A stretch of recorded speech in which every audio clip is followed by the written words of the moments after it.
Hello, everybody. Welcome to Chuck Furuya Uncorked. I am Chuck Furuya, and joining us today is the orchestrator, the visionary, the producer, the director. This is his show. How's it, guys? I'm Kale Furuya again here this week. And our special guest this week is... Hi, I'm Mark Shishito, Alan Wong's restaurant. Yep. So I've known Mark for a really long time. I met him when he was, that I recall anyway, at the Culinary Hotel. He was bartender, then became a wine sommelier, assistant wine cellar master at the Culinary back then. Is What that year correct? was that? That's correct. What year was that? 1985. Yeah. That's how you started off, was a bartender? That's right. Yeah, before that, he was Point After, right? What does that mean? Hawaiian Regent and then Point After. Right, he started off as a bar back way back then. Sure. Yeah. In addition to that, after the Halekulani, let's see, where did he go next? He went to Hyatt. So I used to manage Bagwell's 2424, and with me was Tom Alejado, we worked together at La Mer. When I exited out, Tom brought Mark in. So Mark was Bagwell's 2424 and transitioned it into Chow Mein, which is today the same location as Japengo. In addition to that, Mark was at Michelle's for a short time, which is a very iconic fine dining restaurant right on the ocean. Mark then went to, I believe, the Hawaii Prince Hotel. And back then, they had a mega wine list. It was a really beautiful wine list. And they had a wine cellar right in the middle of the restaurant that was temperature controlled. That was Mark. And then after that, you went to Alan Wong's. Is that correct? That's correct. Yeah. And then... And how long has Alan Wong's been now? 25 years come April. And then Mark was also inducted to the Hawaii Restaurant Association Hall of Fame a couple years ago, 2 or 3 years ago, I would say. In addition to that, back in 1991, Mark passed level 3, what's called level 3, the Advanced Sommelier Certificate. He was, at that time, one of only 16 Americans to come to that level. And as a matter of fact, so many people commented that he had the highest score up to that point in the tasting ever. You know, he just blitzed. He was such a great taster. He's a master at hospitality and service and graciousness. In addition to that, people would consider him one of the foremost experts on pairing wine with foods, and specifically the contemporary Eurasian foods that you see in Hawaii. What else can I say about Mark? You know, he just is a true sommelier. So when I did that event Wine Speak a few years ago, and I think the name of the panel was "So You Want to Be a Somm?" So we had Fred Dame, we had Nunzio Alio, the two legendary sommeliers, and Mark was part of that panel. And as I said on an earlier podcast, Mark is one of the few sommeliers in the world that could walk through that door, and both people like Madeleine Treffon or Fred Dame or Nunzio Alioto would rush over there with big eyes and hug him with reverence and respect. And so he represents what a true sommelier is.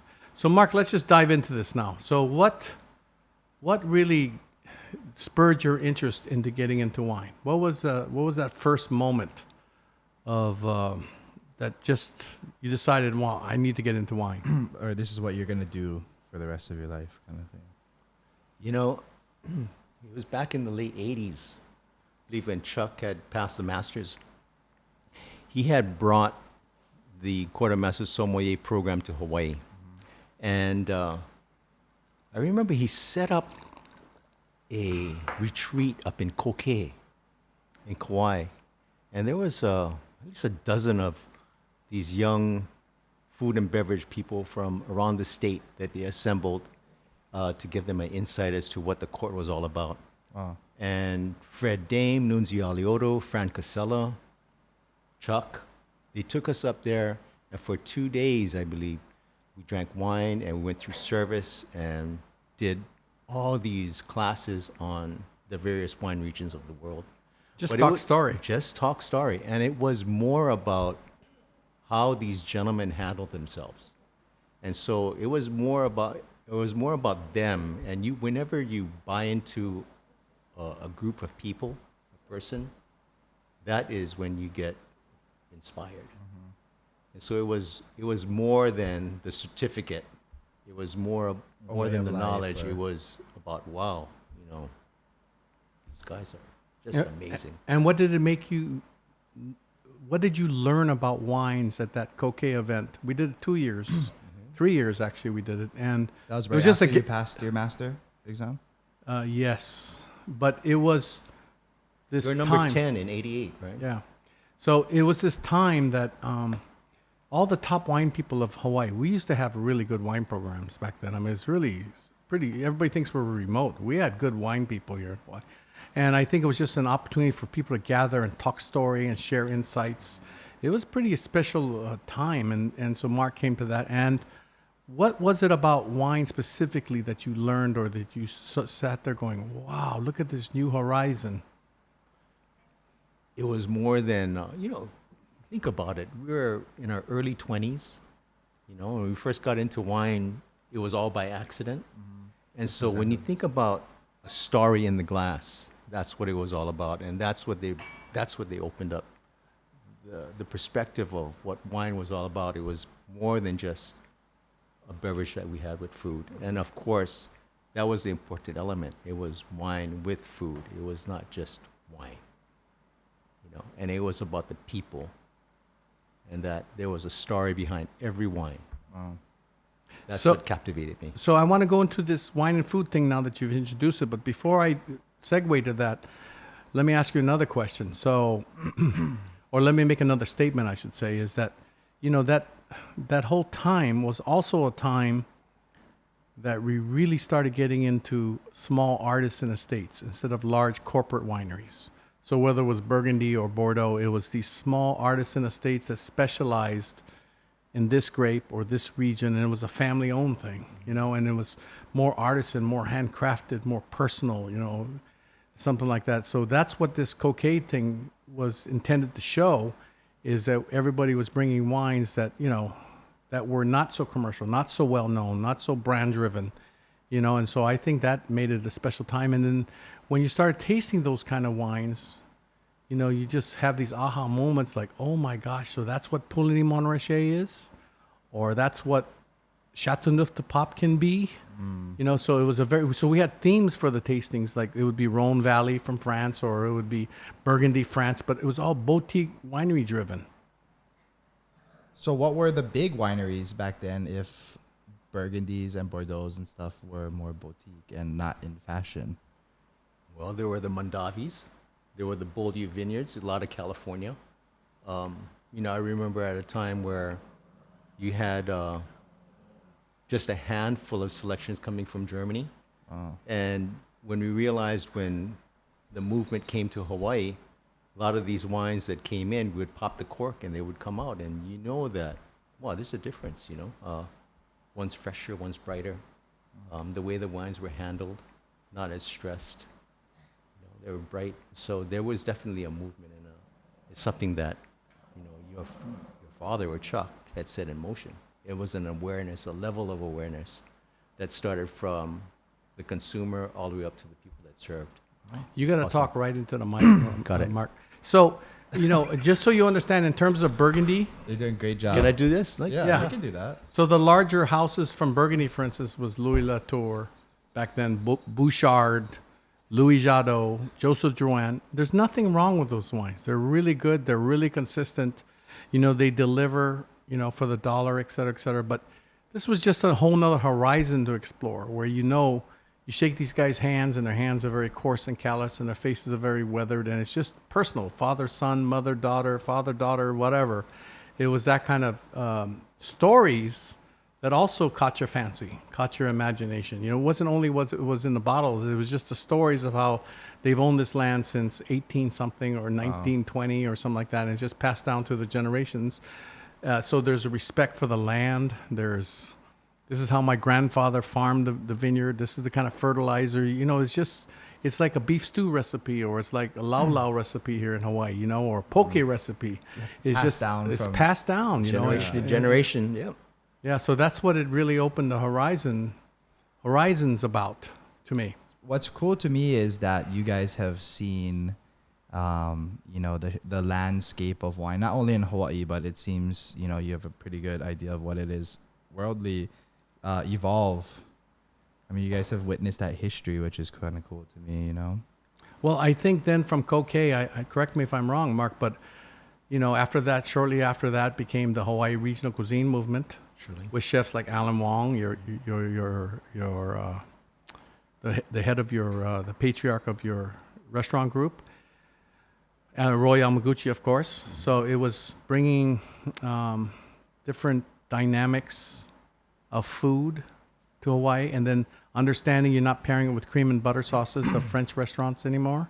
So it created a whole new revolution, a whole new renaissance of looking how to pair wines with foods. And Hawaii was certainly in the forefront, and I want to go back to this. But there was also, shortly after that, was an event called Cuisines of the Sun at the Manalani Bay Hotel and Bungalows in Hawaii, which brought all these star chefs from abroad to Hawaii. And the only two people that were the same every year was Alan Wong and myself. Everybody else was changed every year.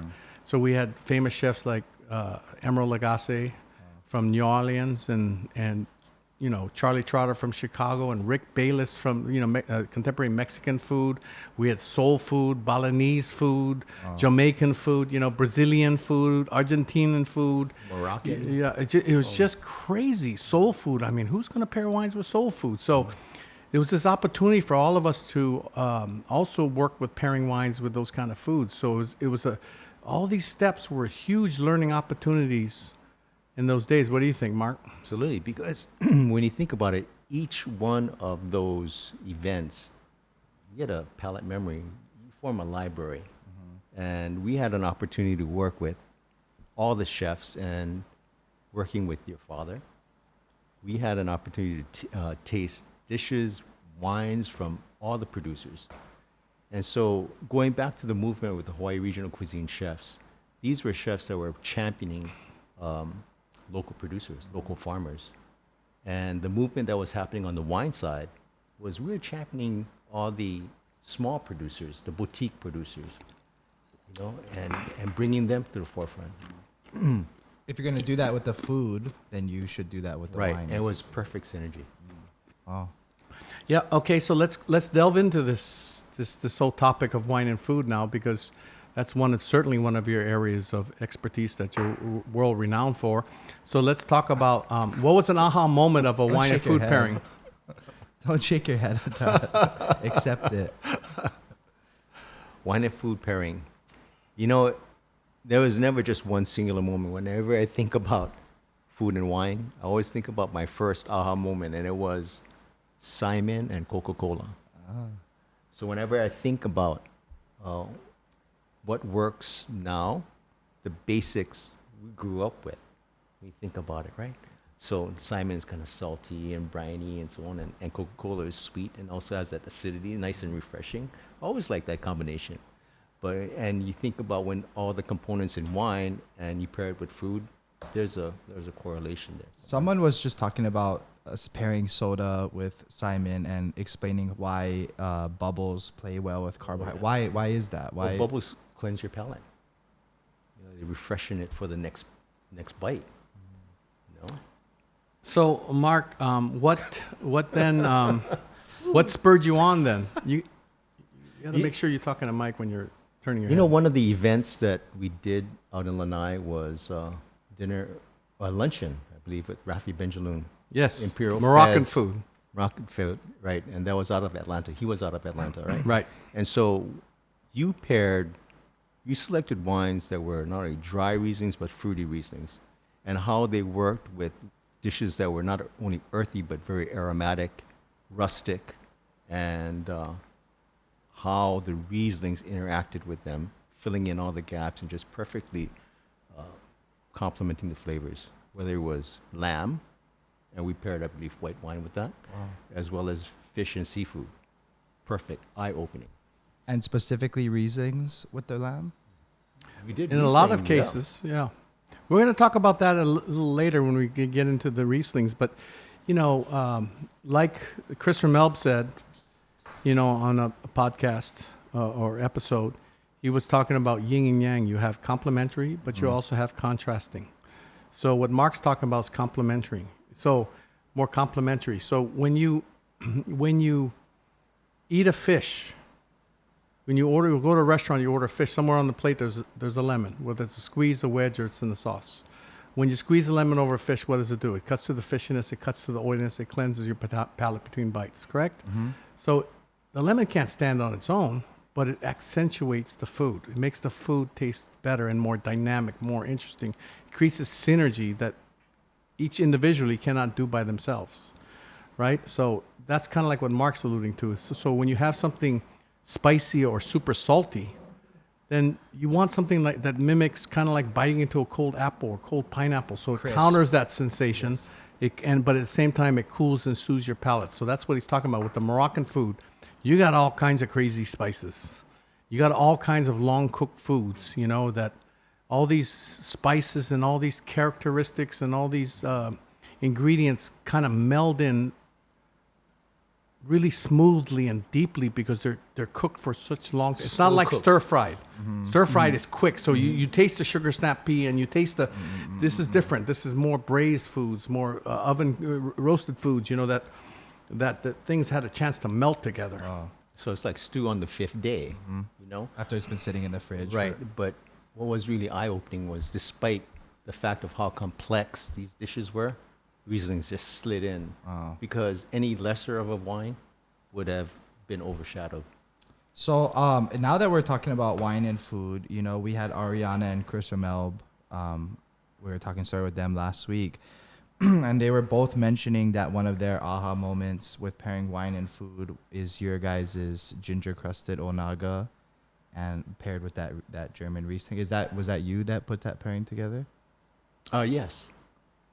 And, it was a natural as soon as you tasted it. And it was because we've had similar flavor profiles that we had to deal with in the past. So as soon as we tasted that dish with the miso, sweet corn, mushrooms, boom. You knew exactly. And what was the vinaigrette? Miso sesame vinaigrette with sweet corn and... So miso is salty, savory, sweet. Sweet. So it makes total sense, right? So that sweet sour pop to it. And so although you taste the Riesling and it's initially sweet, as soon as you have a spoonful of that sauce with the fish, with the ginger and green onion, disappears. Wow. Yeah. He and Alan tasted all the components and created that Riesling in conjunction with originally Fritz Hasselbach, later his son Johannes, who now owns and runs Weingut Gunderlach in the Rhine-Hessen region of Germany. And I mentioned to you, it's the red slate soils that on this hillside vineyard that rises from the Rhine. It's pretty spectacular wine. And it's really, how it's different from the other Rieslings, which I hope to show you as we move along in this podcast, is that it's just more lush. It's just more rounded. It's not so tart and sweet and sour yin-yang kind of thing. It's just a different take. And because of the red slate, it creates a minerality, a deeper tone minerality that really seems to work with a lot of the Hawaii Riesling cuisine. Again, not all Rieslings are created equal. So, Mark, let me ask you this. Just so I'm, we were talking about Chris and Ariana, when do you look to enjoy a glass of wine? I know, you came up the ranks as a bartender, you're really into mixology. You of course love beer and the exploration of all these kind of beers and sakes and stuff like you play around with the whole gambit. But when do you personally look to enjoy a glass of wine and why? There's a beverage for every occasion. And for me, I'm not a big drinker, but I like to enjoy a glass of wine or a beer and probably stops at that. Not excessive. A cocktail, Yeah. not excessive. But it's the occasion. Whether we're sitting around at a cookout, perfect time. Crack open ice cold beer or a glass of wine, and it's usually shared with people. Yeah. So that's what beverages to me, or alcoholic beverages, whether it's a glass of wine, is to share with people and to have with food. That's what adds to the enjoyment of that glass. So, you working in a restaurant like Alan Wong's, Alan Wong's food is world class, so you have all these chefs and all these different levels of food. One's not better than the other. They're just different. They're different occasions, different people, same thing with wines, etc. Alan Wong's, however, is world class. I mean, all those years at Cuisines of the Sun, he always came out of the gates and he was the star of the show every single year, whether it was he was serving breakfast or lunch or brunch or whatever the case. He just knocked it out of the park because of his incredible talent and skills, and his team. I have to add to that. So, my question to you is that how do you select wines for your wine list? Understanding the complex matrix of wines that work with the foods, and specifically on the sophistication level, and how do you work through all that and come up with a wine list for your guests? What is the thought process? What is the selection process, generally speaking? Well, when we're putting together the list, we have to realize that it needs to accommodate the various situations of the restaurant, whether it's wines by the glass, iconic wines by the bottle to be sold, because people don't always purchase a wine to complement the food. They just want to drink a nice bottle of wine.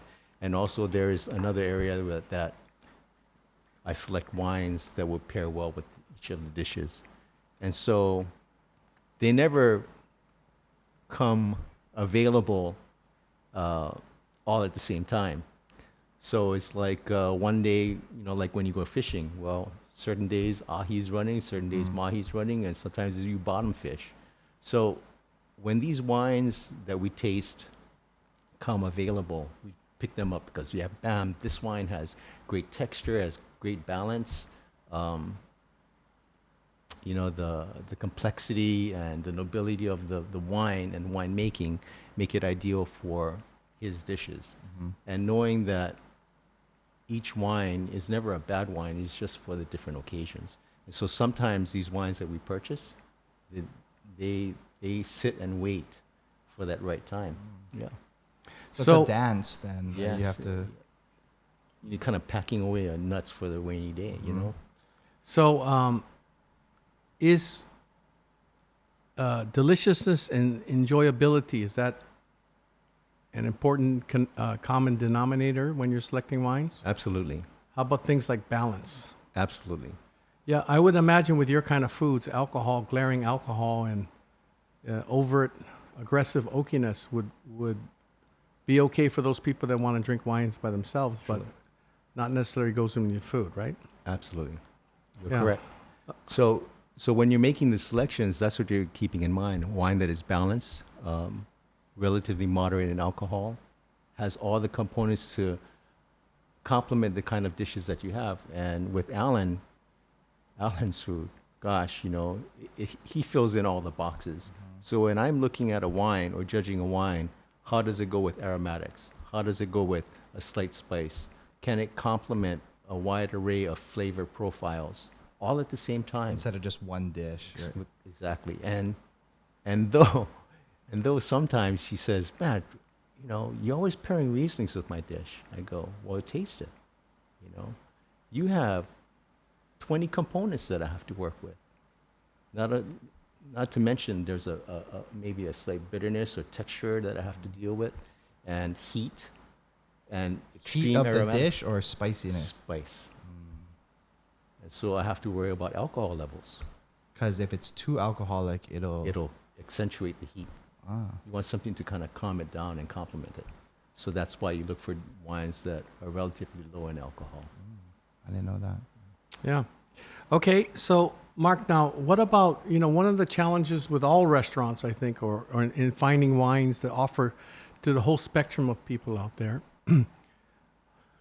what advice or what do you do, maybe is a better way to look at it. What do you do searching out value? Wines that deliver value for the dollar. Not everybody can spend X amount of dollars for a bottle of wine. So how do you search out those wines that offer true value, quality for the dollar, more on the low to medium end? When you take a look at producers now that are doing different tiers of wines, you have producers that are doing high-end as well as stuff for the supermarkets, let's just say. Something that will accommodate the general public. Like anything else, you look for who's making the wine. And that's my first stop. You also look You have at your trusted producers that you know are going to come out with a Sure, good product, no sure. matter what Yeah. scale of wine. and let's face it, whenever you're shopping for wines, you have to look at, well, grapes cost X amount per ton. So when you're looking for values, you're not going to go for grapes that are grown in Kahala, or let's say Napa. Yeah. Let's just Yeah, yeah. right. You're going to go to other places such as Paso Robles or Off the beaten path. off the beaten path, right? That are producing good quality wines. So, but that must be, I mean, like when we were talking earlier about you guys have seen the landscape of wine change to where, I mean, it seems like what you were talking about before, Bordeaux and Burgundy was kind of off the beaten path. Is that right? Back Well- then in the 80s or late 80s that you guys were talking about? No, Bordeaux and Burgundy was always in fashion, always, from way back when. But how do you keep finding off the beaten path? Like because I'm sure at some point Paso Robles is going to elevate in price, right? Or like, how do you keep that? Well, that's a difficult question. That's supply. A lot of that is influenced by supply and demand. If the demand is there and there's only X amount of supply, the price is going to go up. And then what you see in a lot of these places too, then they start spending money on marketing or Building a new wine facility. yeah, or- exactly, or getting the concrete eggs or all these fancy dancy things, and it's probably makes better wine for sure. That's why they did it. But But their overhead increase. exactly, so the prices will increase, or some people will lower the yields to get more and more intensity in the wines and all that stuff. So if you have less grapes per square foot of vineyard, of course the costs are going up, so you have to raise your prices. So there's no one answer to it all, but you just got to keep digging around, man. And like he said, like for me, I'm not looking at Kahala or Diamond Head if I'm looking for property. I can't afford those prices, so I'm going to look in other places, And so that's essentially what I do when I'm looking for values. I'm looking for places. The other thing that really helps is if it's, especially in the old world, if it's family owned for many generations, there's no cost to the land anymore. It's already paid off. It's just something that's passed down to the generations, so they don't have the mortgage or the lease payment or the whatever yeah. from Like a Napa Buzz's. Valley or something like like Buzz's Steakhouse. That property, you guys been there 58 years.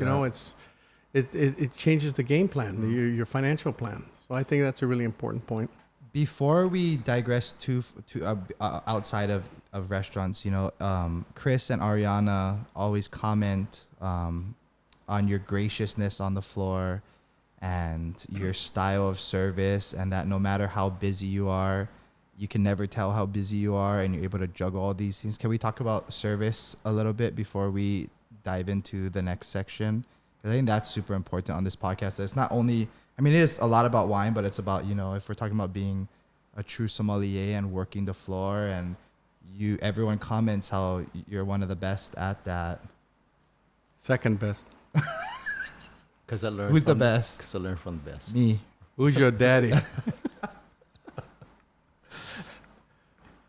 Ariana talks about this time when she was a barback for you guys, and you had this couple come in that you had recognized, and you were super busy already, and they wanted to sit at the bar or something and have a coffee drink, but you didn't have any whipped cream left, and that you were juggling 10 things but still had the time to freshly whip them whipped cream and make this coffee drink, even though you could have not given them the time of day.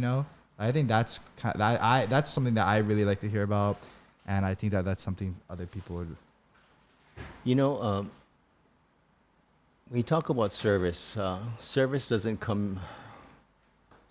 happen when you step into the restaurant. Mm-hmm. Service happens. You think about service when you wake up and jump out of bed. That's how you were raised. It's a way of life. It's a way of life, exactly. And so it is more than just want to create the wow experience for them. It's hospitality. And so everybody and anybody who gets into this business has to think about service, not only to your external customer, but your internal customer, to the community and to the purveyors, to your staff, as well as your staff. You're a server to them. Like if you're gonna go into the dish pit and yell at your dishwasher, Yeah. and then come out to the floor and then How do you expect them to handle themselves? yeah, We have a saying at Alan Wong's: "Your success is my success is our success." I'm here to make sure you succeed. I want to make sure you have a great one. You have a good one, because if you have a good one, chances are I will have one, and everybody wins. so more of a team. Absolutely.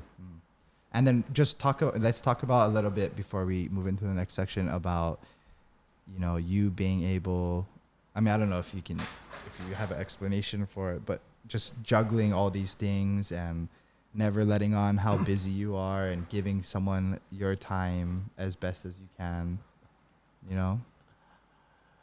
Yeah, you try to accommodate everybody's needs. In service, it's triage, right? Who needs to be taken care of right away? You have time to take care of this, then by all means do it.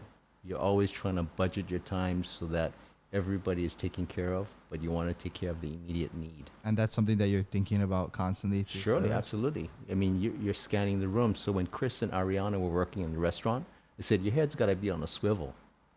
You got to be looking for that head that's turning around, that hand that goes up, That first bite that reaction. listen for that fork that falls on the floor or that glass that drops, because somebody's going to need a dustpan, somebody's going to need a towel, somebody's going to need to refill the water. I know Chuck runs around the restaurant with a water pitcher. Absolutely. Constantly. Yeah. Well, that allows you to get into a table without taking away the service of the server. That's right. That's why I do it, because I can walk into the table, I can feel if they're enjoying themselves or not. I can watch their faces. And Kelly brought up an interesting point, Mark. This is what we teach our staff, The most important part of service for me in a restaurant, when the person takes their first sip of wine, first sip of a drink, the first bite of a food, can you immediately tell whether the customer enjoys it or not? Absolutely. So to me, what's more important than that? That's right. And same like if it's a steak and they cut it, you can immediately tell on their face whether it's cut. I mean, if it's cooked to their desire or it's not. So that's the time to fix it instead of 15 minutes later or 20 minutes later or 30. So to me, in terms of service, getting into a table, and my way is water pitcher, or just telling my stupid jokes. That's the time that you can assess, how the things are experience- going yeah, for the right. customer's point of view, not from my point of view. In America, our service revolves around all the things that we have to do. In Japan, every time I left the restaurant, they were there to say goodbye to me. So their service revolved around what I wanted as a guest. It's a different perspective. So the whole point of the story is, if it's service we're talking about, it doesn't start the moment we open our doors, as Mark says. And your radar has to be on and continually on. You can't lose focus, so that you make sure every single customer that you have access to is totally enjoying themselves. Otherwise, to me, you're not doing your job. At least 100%. When we think about it, he's walking around the room with a pitcher. It's not as intrusive, or it's more organic than saying, "Hi, my name is Chuck. I'm Are the you manager. I'm the manager. Yeah. Are you enjoying yourself?" Yeah. So It's your icebreaker into that's the experience. That's right. Absolutely. And last thing I want to talk about with service, just because everyone's been talking about you and how you handle service and stuff, is Chris and Ariana constantly comment on that you're there taking out the trash, and Dad talks about foundation and fundamentals and having a strong core, and it seems after everything I've been hearing that you absolutely embody that. And can you just maybe talk about the importance of that to you, as far as being a leader now in your restaurant? Leading by example is what he's asking. You can't give what you don't have. When you're raising kids, they will watch you, listen to, and watch what you do as opposed to what you say. And so, one of the things that says, if I'm gonna teach it, I'm gonna have to walk the talk. And for me, it's a little easier because that's how I was raised. So if the rubbish has got to be emptied, you empty it. Not find someone to do it while Right. you stand there and twiddle Exactly. your thumbs. So just along those lines, just so we're clear, Pelle's really not my son. Okay, so he didn't learn all those things from me. I just want to be clear about that.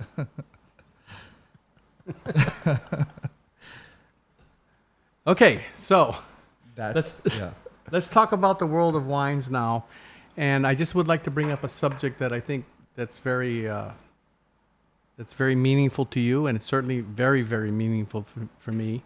And I'd like to talk a little bit about the Riesling grape. So every episode, every segment, we try to say something about wines, a different perspective on what wines can be, so that the viewer has an opportunity of a little bit of gaining a little bit of information, so they might want to go out and try something that they never would have tried before. So today we're selecting Rieslings. And from my perspective, when I was growing up in this industry, Riesling was one of the 5 truly noble grape varieties available to you. So for red was Cabernet Sauvignon, Pinot Noir, and Syrah. And for the white side, it was Chardonnay, and it was Riesling. And you know, there is a segment out there that feels Riesling is one of the noblest. I mean, it just has the potential to make something that you sit there going, wow. And I have to say that of the top 10 wines I've ever had in my life, you know, there's a good chunk of them that's been German Riesling. You know, so that's why I thought we'd spend the time talking about Riesling. At the same time, Riesling is one of the most misunderstood and underappreciated grape varieties out there. If I mention Riesling to a customer, their immediate reaction is, I don't drink sweet wine. Yeah. I don't like sweet wine. I think that could be said about a lot of, different grape varieties too. But the point of the story is that everybody needs to understand that whether it's Cabernet Sauvignon, or whether it's Riesling, or whether it's fizzy, or whether it's tannic, all wines can be made dry, medium sweet, dessert, depending on what the winemaker wants to do. They can create a dessert-style Cabernet Sauvignon. They can create a dry Riesling. So that part is what the winemaker wants to do. And one of those spots in the world where Riesling excels is Germany. You know, I remember this very famous winemaker coined the phrase, Riesling is the quintessential ugly duckling grape variety in the world, meaning that, you know, it's so underappreciated.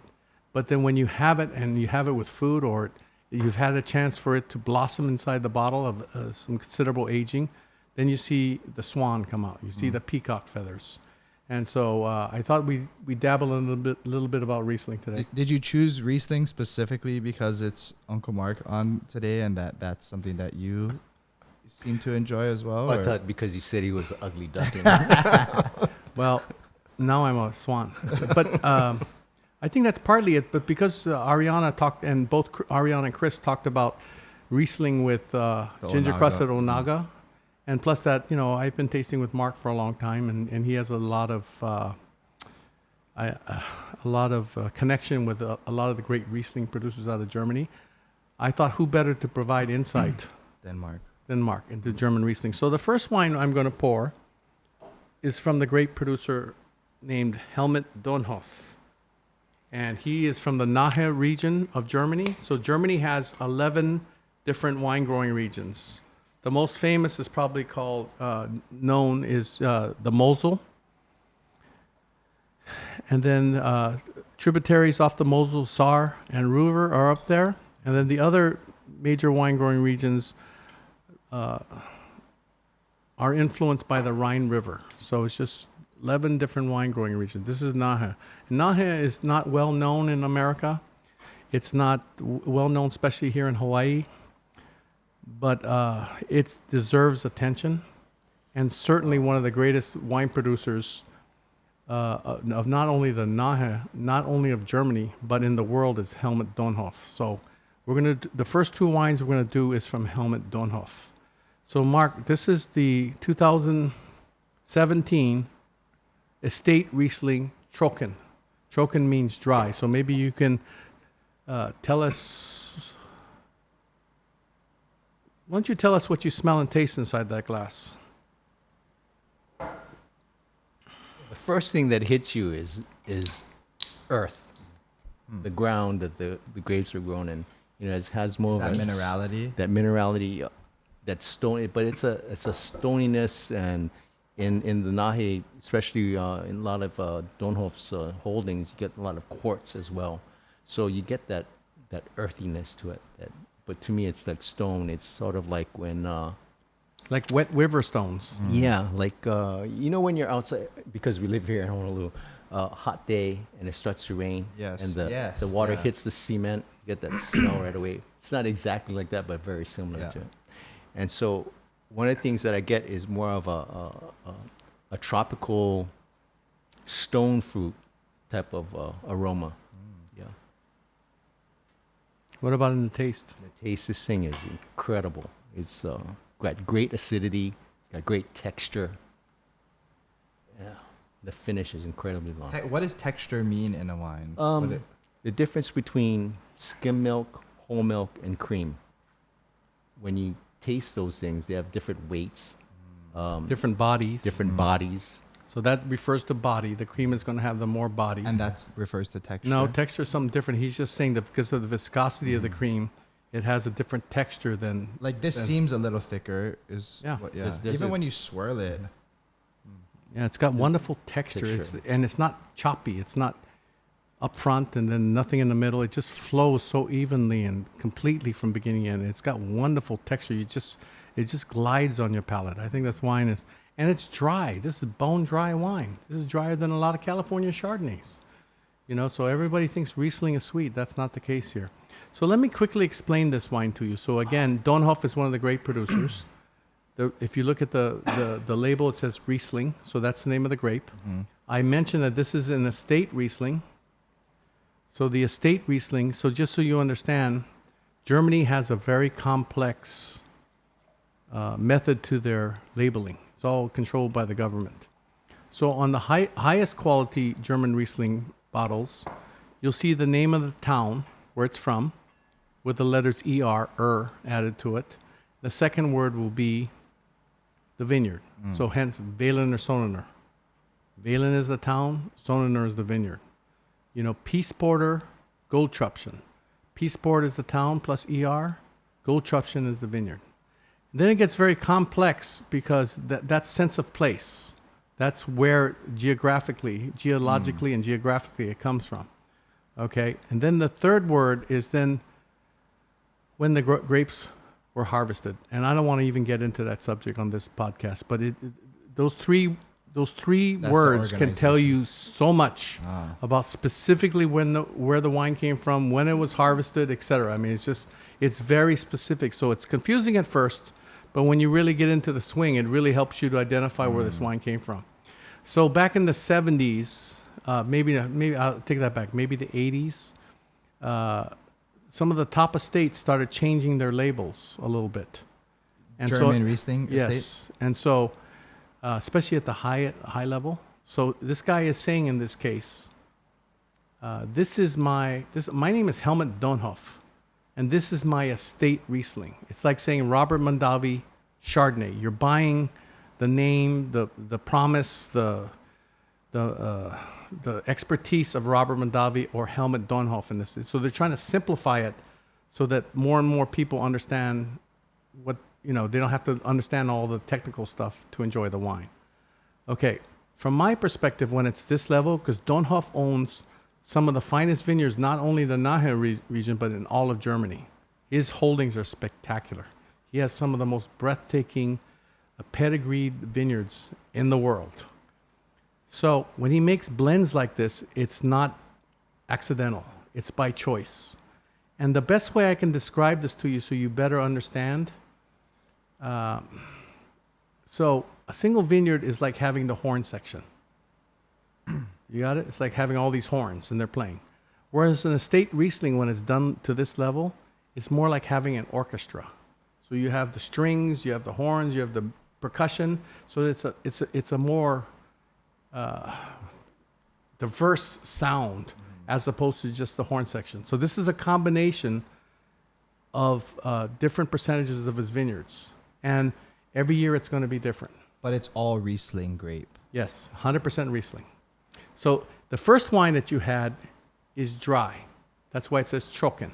So dry. And what we're pouring in the second glass is the estate Riesling with no designation of dry or sweet. So this is more of what I call fine herb, which means it's ever so slightly sweet.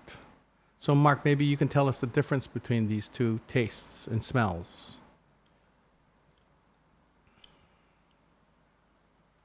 To me, this one has more aromatics, and if you can even taste it, it's lighter in body, and so that slight sweetness took away from that alcohol level. So in the first wine, all the sugar was fermented out, So it's dry. so it's dry. That leaves you with a little bit more alcohol. Whereas this, there's a little bit of sweetness, and some of the therefore the alcohol level is not quite as high. And that's so all the sugars weren't Fermented out. Fermented out. So that's why if you have a hard time knowing which is dry and which is slightly sweet, you just look at the alcohol content. So if you look at the first wine, the alcohol content is 12%. Okay? For a dry Riesling, 12%. The second bottle, which I noted as being ever so slightly sweet, is only 10.5.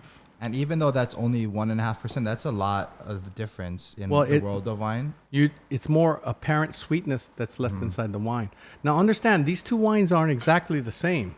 You know, the vineyard mix might be different. When the grapes were harvested may be different. So you can't, we're not talking apples and apples completely here. Yeah. They're different. But what I wanted to show you through these two wines was a great producer of Riesling. Not all Rieslings are sweet, but at the same time, when we think about foods, which I wanted to get some cheese out for you guys to try with these wines, so you guys can understand how the dryness and higher alcohol level and the slight sweetness and lower alcohol level interplays with food. And where did you get these wines? These two wines, I bought these two at Fujioka's. They were $23.99 or thereabouts. So Donnhoff, oh my God, he's one of the greatest producers in the world. So to find Donnhoff at a store here in Hawaii, that's pretty cool. For $24. And I also saw the fruity version, the finer version, at our field yesterday out in Kailua. So I went to all these wine stores to find wines that I thought would be fun to taste with Mark being here. You know, you were talking about finding value. So when you talk about Donnhoff and their single vineyards, so if you were to buy a Donnhoff that was made from a single vineyard, you'll probably pay about 3 times the amount. Wow. So if you taste these wines, they're incredible, right? So when you talk about value, the That's value value. sits here. Because they're blended from his 3 different vineyards? But think about it now. So you can buy hamburger, okay, that's made from filet mignon, ribeye, yeah, and New York, essentially. Top just sirloin. Top sirloin, Chuck. as opposed to chuck or round. So that's what these represent for me. So you do get value. Is the hamburger out of a ribeye or something like that? That's a good analogy. Well, you know, when you talk about hamburgers, though, a lot of people, they really like to add chuck to the mix. No, I'm dead serious. Chuck gives a certain texture and a certain flavor to hamburgers that make it something. There we go. Make it soft. Okay, so the third wine that we're going to taste comes from a different area. So the first two are from Nahe. This one, it comes from the Mosel, and specifically from the town of Piesporter. So it's a Piesporter. This gentleman, by the way, both of these winemakers are former Gomio Winemakers of the Year. So the two big magazines for food and wine in Europe, one is Michelin and the other one's Gomio. Both of these two are former Gomio Winemakers of the Year, two of the very best, not only Germany, but in the world. And so Haart comes from the Mosel region, a little further north. And Piesporter is the town. And so his most famous cru is Goldtrupchen Vineyard. But if you notice, this doesn't say Piesporter Goldtrupchen.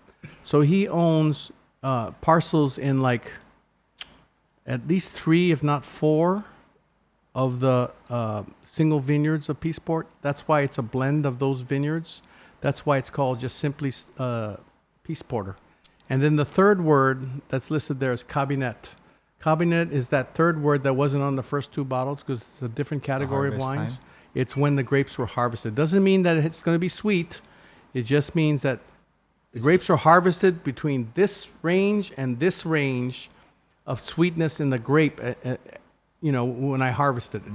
So it just talks about the physiological maturity in the grape, so it doesn't refer to the sweetness of the grape. But in this case, so Kabinets can be made dry, Kabinett can be made medium dry, dessert, whatever. Depends on what the winemaker wants to do. So This one is slightly sweet. So to relate it to something, just so for my understanding, that we were talking about with Missy and Auntie Cheryl and Fred on a previous episode, this would be like a Raul Perez Raisins Gawa kind of wine, where he's a really famous winemaker, but this is more of a table wine.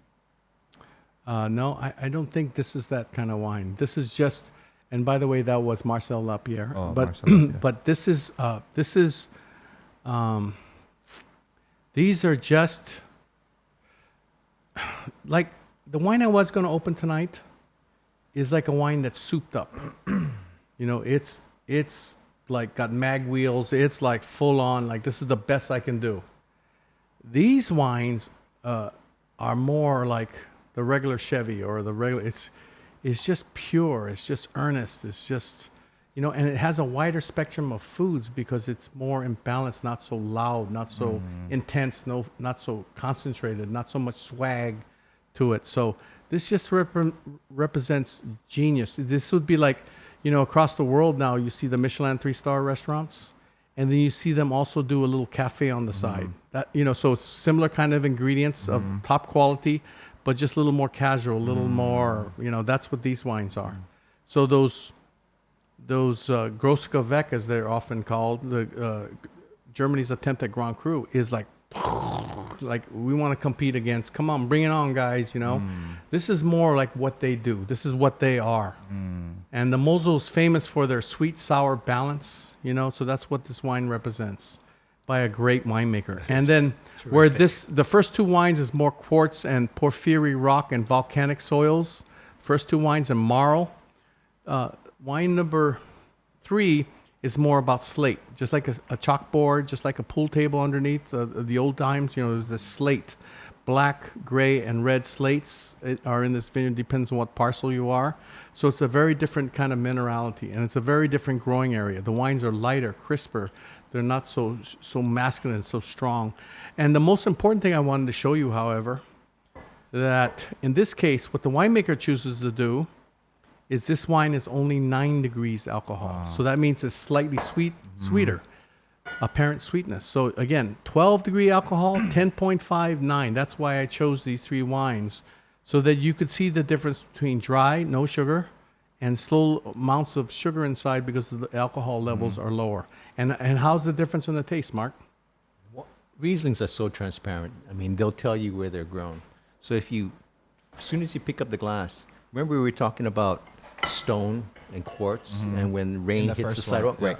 Well, when you smell this, the first thing you get is pencil lead, graphite, that petrol trying to smell. Absolutely. Can I have a little bit more of that there, no, please?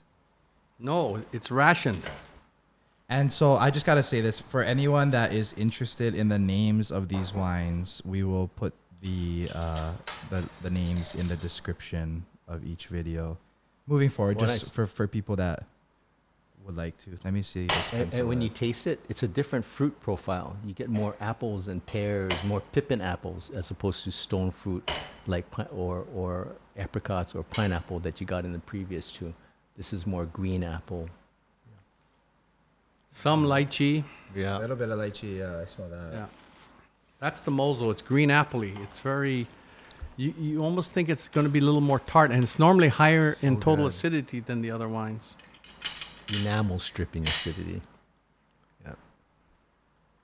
Okay, so here I was doing all this commotion. I apologize for that. But the next exercise I want to... Kelly, first of all, can you just see the difference in alcohol content? 100%. So now go back to wine number 1. Sorry, I need Mark, here, pour him some more wine number 1.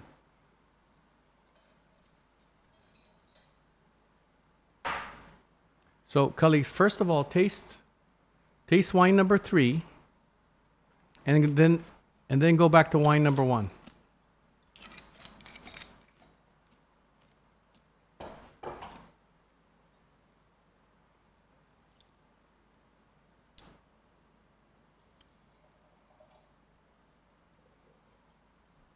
Ooh. Do you notice the alcohol now? So that's why when you're tasting these wines, you should always, in my opinion, try the wines with a little higher alcohol. Otherwise, they're going to taste First. dry then and move bitter. Down. Oh, Yeah. yeah. Okay. Let's just change that one up. Yep. Okay. So now the next exercise I want to do.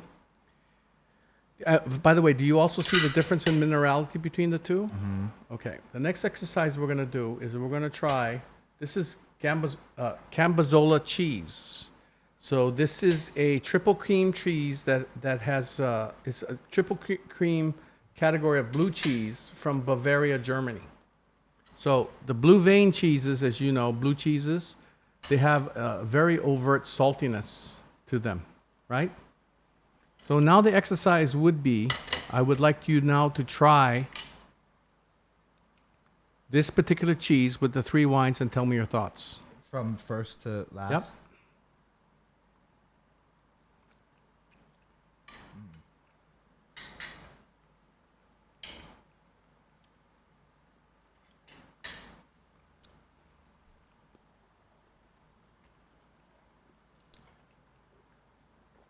So, Mark, I don't want you to answer this. I want Cully to. I am going to shoot from the hip here, but I feel like I just tasted wine number 1. Yep.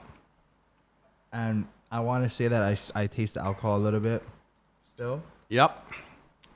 That's what saltiness does. It accentuates alcohol. So when you have an Oriental dish, when that's shoyu or hoisin or all these salty components, that's what it does. It accentuates the alcohol and the bitterness levels. So it makes number 1 taste a little more bitter, a little more alcoholic. Do you see that? Yes, 100%. Okay. Now, how does it work with number 2 now in comparison? To me, that was delicious with Okay. number 2. Why? I mean, you know, again, I don't know much, but to me, it just seemed seamless to where you don't know where the food or the wine began or ended. Nothing stood out as bitter or alcoholic. You know, I was eating the cheese with a full mouth of wine, and like I said, I couldn't distinguish the flavors of separately. You know, it kind of just seemed as one. Is that right? Okay. Yeah, absolutely. And what about number 3 now, Cully? 3 was a little bit more like number 2 as well. I think it was because it's slightly sweeter. I could, you know, you could distinguish that. So if I were to choose one, I would say that it went best with Riesling number 2. Okay. Mark, what are your thoughts? You were right on the mark. When you take a look at on a cheese platter, what do they, serve with cheese? Usually fruits, right? And so that's what these 2 wines represent. The ones with a little bit of sugar, they represent the fruit. So it's a complementary thing. And so you're right. The dry does come across as bitter and seem more muted. It didn't really complement as much. But what it did do was because of all the acidity, it cleansed your palate. 100%, yeah. Right. But it just stood out at the end, you know. Which one is the best? What would you think? What would you pair the cheese with out of these 3? I think it would be a matter of preference, but definitely the last 2. And when you really think about how you eat is you have a little bit of food in your mouth and then you drink and then you have both of them, right? So they kind of complement. Some people eat, swallow, and then finish. So they just have the taste. Right. So I always make a joke is you can get the flavor profiles really close for the pairing, but sometimes what it comes down to is a bigger bite, smaller sip, or a smaller bite, bigger sip, So in pairing wine, like how are you supposed to eat food and drink? It's no right or wrong. So, from my perspective, if I tried wine number 2 with this dish, I'd be totally happy. But because 3's on the counter, I actually prefer 3 because it makes it more complete. It's more, I can still get a little bit of alcohol tang with number 2 and a little bit of bitterness. I wouldn't have noticed it if there was no number 3 on the counter. So this kind of reminds me of those 3 wines you had me try when I was making Exactly. Let's talk about that. Mark doesn't know about that. So, during all this podcasting and stuff, I've been cooking at home a lot, and I was making chicken piccata a few weeks ago for my girlfriend and I called my dad and asked him like, hey, what wine would you pair with this? And said German Riesling. So I went- said Riesling. or Riesling. So I went to a store and I was like, hey, I'm cooking chicken piccata. I want to get 2 different Rieslings or I want to get a Riesling to pair with dinner. And the guy offered me 2 different Rieslings to pair. So I was like, I'll take them both just to try. And then I called him on my way home. He's like, come pick up a 3rd bottle from the house. Actually, he thought it was odd that you were asking for a Riesling with chicken piccata. Which is an Italian dish. And so that was the first comment was he's like, that's interesting because you're cooking an Italian dish, but you're pairing it with a German wine. Why? I was like, I don't know. My dad told me to, I don't know. And then also, he also recommended a Sauvignon Blanc with the dish. Yes. And then he ended up buying the Sauvignon Blanc and the Ries- Chardonnay. No, the Riesling. Riesling. Yeah. Right. For the dish. Just for the purpose of trying, of trying what went. And then on my way home, he had me come and pick up another Riesling from the house to just go through this exercise. And it was 3 wines like this. And he wanted me to try it with each wine. And kind of like with the cheese, there was the Riesling that I got from the store that it made, compared to the other 2 that were a little bit sweeter, the alcohol stood out to me after drinking the other 2. And kind of like what Dad was commenting earlier, I probably would have been satisfied with wine number 1 or 2, but because number 3 was on the table that he gave me was a sweeter Riesling, that was the move of the night. It was like wine number 3 on this table, same general area, but even lighter on its feet. And so piccata is high lemon, right? Piccata is capers, right? It's very salty. Right. So the exercise for him, when you have such high lemon, high acidity, and high saltiness, that alcohol thing comes glaring, right? Wasn't that your experience with that? 100%. But like you said in the comment, you probably would have been totally happy with wine number 2, but because you have wine number 3 up here, you chose wine number. Absolutely. So Mark, segueing that to, let's talk about for the viewer. They eat out at many Asian restaurants, Korean, Chinese, Japanese, Thai, and they also, there's a lot of contemporary fusion Eurasian foods. So maybe some helpful hints on what to look for with wines that are dry, like number 1. What would you pair number 1 with? I see wine number 1 with things like ceviche, something Yeah. really bright. Yeah. Yeah. Does it And matter on the aromatic. fish, the ceviche? No. No. If Perhaps ceviche some is done nata-ghee. well, hopefully it's sliced thin. So, it does affect what Sliced fish you're using, thin. but, okay. Wine number 2. Could you do it also with all kinds of fried fish? Yes. Absolutely. So simply just flour or cornstarch, salt and Battered, pepper, right. and Pan-fried? just pan fried. Yep. That's a wine. Really? So it'll be like a squeeze of lemon. Absolutely. What about with miso glazed butterfish? So I think because miso is sweet, you need some sweetness. Sweetness. Yes. So it wouldn't be like a squeeze of lime with that. You could do that, but you still need a little bit of sweetness. Otherwise, the alcohol is going to be glaring, in my Poking opinion. out just like this exercise. Yeah, exactly. So for local people, Hawaii people, anyone that's doing a fish fry at home would be Absolutely. Yeah. All kinds, scallops, shrimp, all that stuff. That's where this wine, like he said, it's like a squeeze of lemon. That's where it's going to play. And you're going to find Riesling has rounder edges, less confrontational than Sauvignon Blanc or some of these other grapes. Riesling just has higher percentages of tartaric acidity, which is a riper acidity in these 3 cases. So it's going to interact with foods very differently than Sauvignon Blanc, Chenin Blanc, Gruner Veltliner, etc. This is just the way it is. Sharper. Yeah. And then when would you have number 2? What kind of foods? 2. When I tasted that, I kind of thought about something that was nice and something I could have that was nice and refreshing.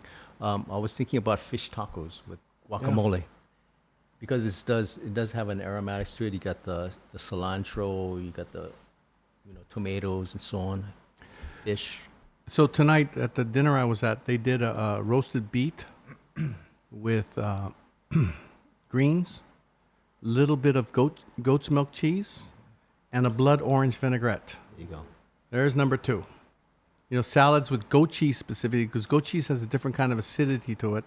You know, but salads and beets and tomatoes and cucumbers and a vinaigrette, that's number 2. You know, I think that would be totally refreshing and enjoyable. So it does handle things with bitterness really well. So you think about wines and says, oh, it doesn't go with vegetable. Well, Riesling's one of them to consider when you're in a pinch. Okay, what about number 3? Number 3, I'm thinking Thai curry. Yeah, So it's only 9-degree alcohol. right. The one Why that I Thai- gave you because was of that spice factor that you're saying, that Yeah. the lower alcohol would so it's wash like biting into a cold pineapple or cold apple. if you're eating Wait. something slightly spicy. Slightly spicy, whether it's wasabi, curry, ginger, chili pepper, you know, or it's slightly salty from hoisin, black bean sauce, oyster sauce. This wine would be like biting into a cold apple or cold pineapple, you know, just cools and soothes your palate and cleanses your palate between bites. So when Ariana and Chris are talking about ginger crusted naga, this would be the one. This was most similar to this is the most similar to the Riesling that you, or out of these 3 that you. Because it would has pick. the most sweetness to it. Yeah. So, Kelly, any questions on this? No, I'm just taking. For one, I just want to comment on the way that your guys' brain works. That for one, that you know, I wouldn't be able to really recall what wine number 2 tasted like because you haven't even taken a sip in a while, and that the fact that as soon as you tasted it, your mind went to, okay, this is what the profile is, but this is what I would pair it with. I think that's pretty cool. Well, it's from experience, just cause and effect, you know, and working with soul food and Brazilian food and Bengali food, you have to know the branches of the tree, you know, what's sticking out. And then you have to know the branches of the wine trees, what's sticking out and what does it complement or what does it contrast. If you don't know those properties, how are you going to zero in on a pairing? You know, you're just shotgunning and saying, oh, it tastes good or it doesn't taste good, you know, but in order to approach it, you have to have some type of core of methodology or something like that, you know, to do it well. Otherwise, you're just shotgunning to me, you know. So when you taste the wine, that's what I tend to look for. First of all, is it good? Second of all, how much would I pay for it? Third, what kind of foods? And then when it comes to the foods, okay, what are the properties of this wine so I can understand Is that the what kind of branches foods, again? what kind of foods is going to go with the hows and the whys. What kind of food is it not going to go with the hows and whys? You know, that's how my mind just naturally thinks now after all this time. Any other comments for you, Uncle Mark? No, I want to thank you. Oh, that was Awesome. fun. It's been a while. Thank you. Thank you. Thank you. Awesome. Thank you Thanks very for much. thanks for coming and being part of this. To all of you, we hope you enjoyed this episode. We hope that you come back and watch the next one. I guarantee it'll be something different, something interesting, something new, all in pursuit of the pure enjoyment of wine. Until next time, aloha, everybody. Thank you, guys. Aloha. Thank you.